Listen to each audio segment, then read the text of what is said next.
ბევრისთვის ალბათ ცნობილია ის ფაქტი, რომ იეჰოვას მოწმეების სწავლებები ხშირად იცვლება. ბოლო წლებში ჩვენი ხედვა რამდენჯერმე შეიცვალა. სინამდვილეში ბოლო წლებში კი არა, ბოლო 10 წლები და ჯერ კიდე თავიდანვე მოყოლებული, რასელის დროიდან მოყოლებული, რომელიც გახდათ ამ ორგანიზაციის ფუძემდებელი ჩარლზ რასელი 1879 წელს დაიწყო მან გამოცემა რელიგიური ლიტერატურის იმ დროიდან მოყოლებული უამრავი რამ პერიოდულად იცვლებოდა ხოლმე, როდესაც ადამიანი გადახედავს მათ სწავლებებს. და იმდენად ხშირად იცვლება, მით უმეტეს ბოლო 10 წლის განმავლობაში იმდენად ხშირად შეიცვალა და იმდენი რამე შეიცვალა, რომ ბევრი იეჰოვას მოწმეს უჭირს კიდევაც მიყვეს ფეხდაფეხ რა როგორ წამს. ანუ ადრე ვასწავლინე რაღაც საკითხს ეს ასიაო მას მერე შეცვალეს რამდენჯერმე, დღესაც შეცვალეს და უკვე აღარ იცის რა სწამს. მით უმეტეს თუ ახლა ასაკოვანი იეჰოვას მოწმე, ანუ დიდი ხნის წინ თუ გახდა იეჰოვას მოწმე, მით უმეტეს იმ შემთხვევაში იქნება რთული მისთვის, იმიტომ რომ მას შეიძლება ახსოვდეს აი ძველი ახსნა განმარტებები, როგორც მას უხსნიდნენ ამ ორგანიზაციის ხელმძღვანელები. რაზეც თვითონაც კი საუბრობენ, მაგალითად, ჯეფრი ჯექსონი ამ ფაქტის შესახებ ღიმილით ისე რომ გაატარონ ადამიანმა, თუმცა ეს არ არის სასაცილო, სინამდვილეში ეს სატირალია. მათ ვინც უკვე დიდი ხანია ჭეშმარიტებაშია, შეიძლება უფიქრია. ეს ის არის რაც ადრე გვეგონა, თუ ახლებური ახსნაა. მისი კოლეგა ჯეფრი უინდერი ამბობს, რომ ღმერთი, იეჰოვა ღმერთი ჩაბმულია, აქტიურად არის ჩაბმული რელიგიური სწავლებების საკითხში და აი ნახეთ დააკვირდით რას ამბობს. იეჰოვა აქტიურადაა ჩართული თავისი ხალხის სწავლების საქმეში. ის გვამზადებს მომავლისთვის. ის ზუსტად იმ დროს გვიხსნის რაიმე საკითხს, როცა ეს გვჭირდება. დააკვირდით, ღმერთი ამბობს, რომ აქტიურად არის ჩაბმული სწავლების საკითხებში და ის უხსნის, როცა მათ ეს სჭირდებათ. ანუ თავად ღმერთი უხსნის რელიგიურ საკითხებს, ანუ სწავლებებს. საკითხებს თანდათანობით საჭირო დროს გვიმჟღავნებს. და ეხლა საუბრობს, რა პროცესები ირთვება, ანუ რანაირად უცხადებს ღმერთი და რანაირად უმჟღავნებს ღმერთი ბიბლიურ საკითხებს ამ ჯგუფს. ნახეთ რას ამბობს. ხელმძღვანელ საბჭოს, რომელიც ერთგულ და გონიერ მონას წარმოადგენს, წმინდა სული ეხმარება ღმრთს ჩაწოდეს მანამდე გაურკვეველ საკითხებს. ანუ ხელმძღვანელი საბჭო ერთგულ და გონიერ მონას რო ამბობს, ეს აღებული ტერმინი არის ბიბლიიდან, ბიბლიის იგავიდან, ერთ-ერთი ესეს იგავიდან, რომელსაც ის მნიშვნელობა არ აქვს, რა მნიშვნელობასაც ეს ხელმძღვანელი პირები ანიჭებენ. მაგრამ ადამიანებს არწმუნებენ, ჟურნალებში წერენ, რომ ჩვენ ვართ ერთადერთი არხი ღმერთისა და აი ამ არხის მეშვეობით ღმერთი ჭეშმარიტებას აცხადებს თელ დედამიწაზეო. თუმცა, როცა სასამართლოებზე არიან, იქ სხვანაირად ჭიქჭიქებენ. იქ ამბობენ, რომ კადნიერება იქნებოდა, გვეთქვაო, რომ ერთადერთი არხი ჩვენა ვართო. ნუ ეს სხვა საკითხი არ გადავერთვები. And do you see yourselves as Jehovah God's spokespeople on earth? That I think would seem to be quite presumptuous to say that we are the only spokesperson that God is using.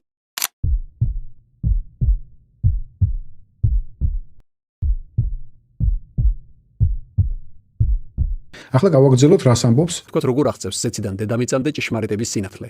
ანუ როგორ ეფინება ნათელი ბიბლიურ საკითხებს, წმინდა სულის და ერთგული და გონიერი მონის მეშვეობით. დააკვირდით, ესე იგი, ჭეშმარიტების სინათლე ბიბლიურ საკითხებს ეფინებაო ზეციდან წმინდა სულის მეშვეობით და ერთგული და გონიერი მონის, ანუ ხელმძღვანელი საბჭოს მეშვეობითო. ანუ ვის თქმა უნდა, ამითი რომ ღმერთი უმჟღავნებს ჭეშმარიტებას, ანუ ბიბლიის სწორგაგებას უცხადებს წმინდა სულის დახმარებით. აი ამ 9 კაცს, რომელიც ამ ორგანიზაციის ხელმძღვანელები არიან. სხვას არა, ამ 9 კაცს მარტო.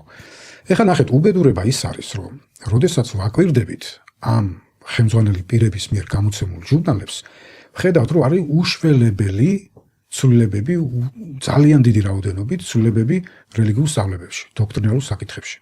თქვენ ეკრანზე ხედავთ ამ ჩამონათვალს, დიდი უშველებელი სია არის, თავიანთ ვებგვერდზე აქვთ ეს სია მოცემული, სადაც წლების მიხედვით მოცემულია, რამდენი რამე შეიცვალა ამ რელიგიურ ორგანიზაციაში.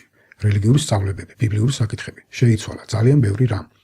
ნებისმიერ შეუძლია შევიდეს მათ ვებგვერდზე და ჩაწეროს ეს სიტყვები, რასაც კადრში ხედავთ, believes clarified და ჩამოუშლის იქ წლების მიხედვით აი სწავლებები, რაც იყო და რამდენი რამე შეიცვალა. თუმცა სამწუხაროდ ქართულ ენაზე ეს გრაფა არ არის გადათარგმნილი, არის რუსულად სხვადასხვა ენაზე, მაგრამ ქართულად არ არის გადათარგმნილი. ანუ თუ იეჰოვას მოწმე ხარ, შენ ახლა უყურებ, ინგლისურად რო ჩაწერ, ნახავ, რომ ინგლისურად არის, მაგრამ ქართულად ეს არ უთარგმნიათ. ანუ შენთვის უცნობია ის კონკრეტულად ის საკითხები წლების მიხედვით, რაც იცვლებოდა და რაც შეიცვალა. ეხლა პრობლემა რაშია, იცით, რომ ეს ხელმძღვანელობა ხო ამბობს, რომ ჩვენ ღმერთმა დაგვაყენა, დაგვნიშნა ერთგულ და გონიერ მონად ბიბლიური ტერმინი მიიწერეს და ჩვენ ავართ ეს და ჩვენი მეშვეობით ჭეშმარიტებას ეფინება ნათელი და წმინდა სულის დახმარებით ჩვენ ღმერთი გვიხსნის და გვიმჟღავნებს რა როგორ არის. პრობლემა ახლა რაშია, იცით რომ ამდენი საკითხი შეიცვალა, ხა ყველა საკითხს ხო ვერ შევეხები ფიზიკურად.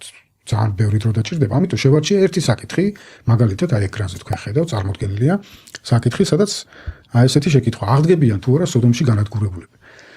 იეჰოს მოწმეები ასწავლიდნენ, ანუ მათი ხელმძღვანელები ასწავლიდნენ ჯერ კიდევ ჩარლზ რასელის დროს, აი 1879 წელს, როდესაც პირველად დაიწყეს თავიანთი ჟურნალის გამოცემა, ასწავლიდნენ, რომ სოდომში განადგურებულები დიახ, აღდგებოდნენ. შემდეგ 1952 წელს მოეფინა საკითხს ნათელი და წერენ, არა, არ აღდგებიან. თან არ დაგავიწყდეთ, რომ ხელმძღვანელები იეჰოს მოწმეები ვინც უყურებთ, ხო, თქვენ კარგად იცით და გეუბნებიან, რომ 1919 წელს ღმერთმაო ეს პატარა ჯგუფიო ხელმძღვანელები ამ ორგანიზაციისაო დანიშნაო, რომ საკვები მიაწოდოსო ადამიანებსო, ანუ ჭეშმარიტებაო. მე ხა დააკვირდით, რასელი ხო ამბობდა აღდგებიანო. 1952 წელს ეს ხელმძღვანელობა ამბობს, რომ არ აღდგებიან. შემდეგ შეცვალეს ისე თქვეს აღდგებიან, შემდეგ არ აღდგებიან, აღდგებიან, არ აღდგებიან, აღდგებიან, არ აღდგებიან. ანუ როგორ არის ახლა ღმერთმა ნათელი მოფინა საკითხს და მე დააბნელა, დაუბრუნდნენ ძველ ჩვენებას. აღდგებიან, მე ისევ არ აღდგებიან. ანუ ეს რა გამოვიდა, შუქი აუნთო ოთახში ჩაუქრო, აუნთო ჩაუქრო. ნუ თუ ვერ ხვდებით, რომ ასეთი მიდგომით და ასეთი კონცეფციით, რასაც ეს ხელმძღვანელობა გთავაზობთ, ღმერთის დაკნინება ხდება და დაცინვა ხდება. იმიტომ რომ შეუძლებელია რომ რაღაცა ღმერთმა ახსნას, ყოვლისმცოდნე ღმერთმა ახსნას რაღაცა და შემდეგ მოვიდეს და გითხრას, ვიცი რა, ის ახსნილი რაც ქონდა არასწორი იყო, აი ეს არის ახლა რასაც გეუბნები სწორიო. და აგრეთვე ხელმძღვანელი საბჭო არც ღვთივშთაგონებულია, არც უცდომელი. ამიტომ შეიძლება შეცდეს დოქტრინალურ საკითხებში ან ორგანიზაციულ მითითებებში.